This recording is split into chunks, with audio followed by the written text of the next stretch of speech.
Bagong bukas lang ba kayo? Kasi matagal na akong dumadaan sa lugar na to eh. Ngayon ko lang napansin yung shop nyo. Lagi naman kaming bukas. Siguro ngayon mo lang napansin dahil ngayon mo lang kinailangan.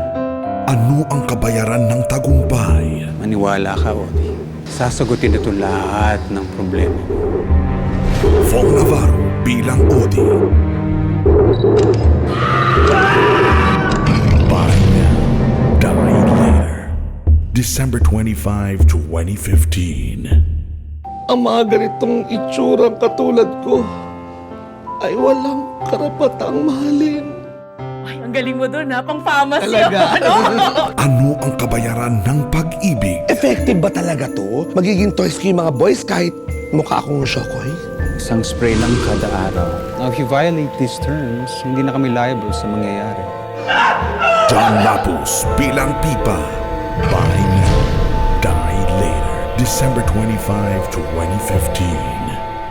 I'm Chloe Narciso, and I will be the next big thing Season 10 Grand Winner, so you better watch out!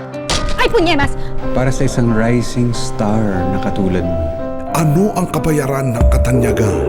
Kailangan i-maintain mo ang kasikatan mo, anak.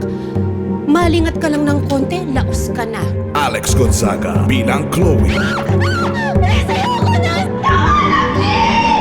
Buy now, die later. December 25, 2015. Naging Miss Cabanatuan Nueva Ecija noong 80s. Nako, kung hindi nga lang, masikat pa kay Nora at kay Vilma.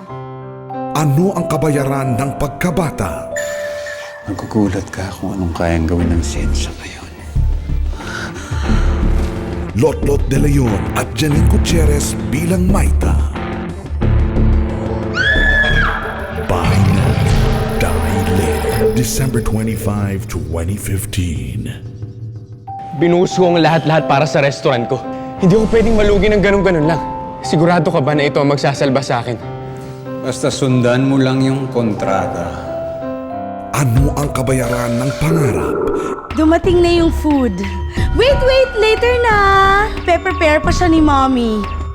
Raver Cruz bilang Ato. Kapag nawalan tayo ng pagkain, alam na natin kung sino ang uunahin. Buy now, die later. December 25, 2015.